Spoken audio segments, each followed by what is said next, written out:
The bad news is that the Fed has become extremely aggressive and hawkish.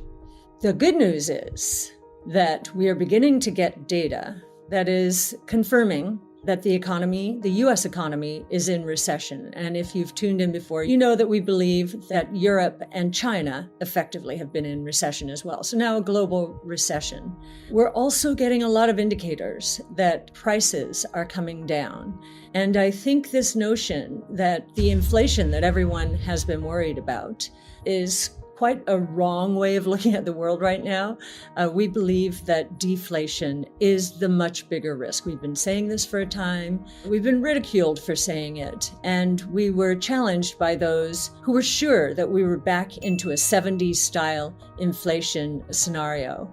We think that the pricing action, and I'm not just talking about stocks and bonds, I'm talking about commodity prices, crypto prices, and perhaps soon even housing prices, that many people will conclude the greater risk is deflation. And as you know, we don't think deflation is a bad thing per se. It is a bad thing the way the Fed has approached it, we believe. But deflation can be a very good thing if it is caused by technology and progress. And we think we're going to see a lot of that over the years. But right now, we're looking at bad deflation. And we're going to have to get through this. So bad news, good news. Darkest before the dawn. We think growth is going to be scarce this year. And as you know, innovation is all about growth. Innovation is also about solving problems. We have a lot of problems now. A recession is going to be providing another set of problems. Crypto had its worst quarter since 2011. And it's a much more mature market than it was back then with the boom bust. So that's saying something. The S&P down 20% year to date, NASDAQ down roughly 30%. So the stock market has not seen a worse year to date since 1962. And that was when the Cuban Missile Crisis took place. And then what happened after that is we ended up in the Great Society, guns and butter, and inflation took off. But first, the stock market was a barn burner. It was very hot from 62 to 66. When it comes to bonds, this has been the worst year-to-date performance in bonds in anyone's lifetime. And by some measures, you have to piecemeal the bonds, but to try and get the record, the worst since 1788. That's more than 250 years ago, or almost 250 years ago. So it's been a very, very rough market for investors. We think there is light at the end of the tunnel. The light is that the Fed is getting a lot of signals that will ultimately end up in the lagging indicators called the PPI and the CPI. They're getting a lot of indicators, and I think a lot of companies are going to be telegraphing in their earnings reports this next month that we are in recession. And I do believe the Fed will do a double take. Big down rounds happening very quickly. He repeated what he said in Jackson Hole, essentially. They're focused only on prices. Now, they have a dual mandate, employment and prices. Frankly, I'm happier that they're focused on more of a price rule, so that's good. But I think the reason for the pivot is going to be a massive amount of deflation in the system. It's already here. If you look at commodity prices, the gold price, for example, it actually peaked in August of 2020, and it's at the lower end of a 2-year range, while copper has broken down, oil is breaking down, lumber has crashed, iron ore as well. Freight rates out there are suggesting that the supply chains are loosening up quite significantly. The rates are coming down. So we've got deflation in the system. And the way I describe what's going on right now, I was in my early days in my career in the early 80s when Volcker was taking a sledgehammer to inflation because it was embedded in the system after 15 years of profligate spending, Vietnam War, Great Society, and then going off the gold exchange standard. A sledgehammer, that's what he needed. That is what I believe Chairman Powell thinks he needs. And we just don't think that's true because we see so much deflation. And then one more thing. We also see a massive inventory overhang around the world. You've got Europe in recession, China in recession effectively.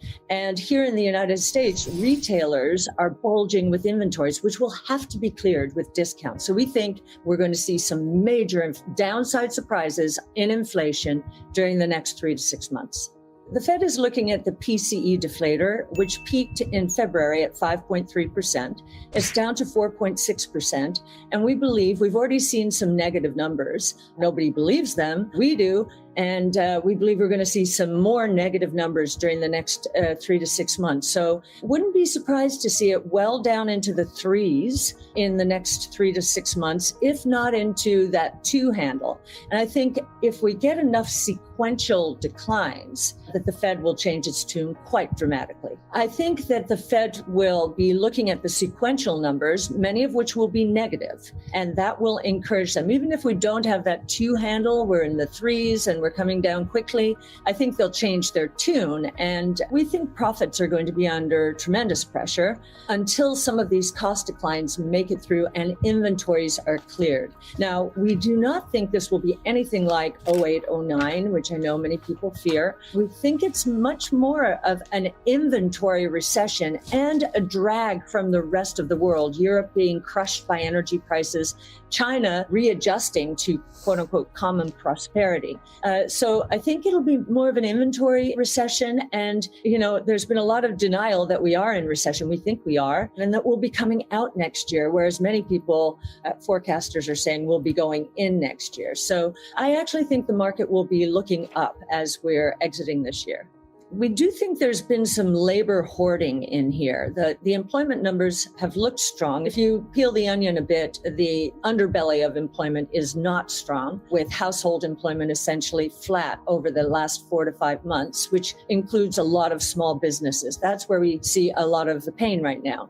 But the labor hoarding is because companies couldn't get labor during the supply shock and the COVID. And so now that they can, they're holding on a little longer than I think they would normally. I'd be surprised if we go all the way to 6%. I do think the inventory recession will be somewhat sharp and will take the unemployment rate up, but I'd be surprised to see us get all the way to 6%. Our strategy has been hurt very, very much, as have most growth strategies, by the fears associated with inflation and higher interest rates. And as I mentioned, we think that's going to turn around. We see the growth coming out of these 5 platforms. These are 5 innovation platforms.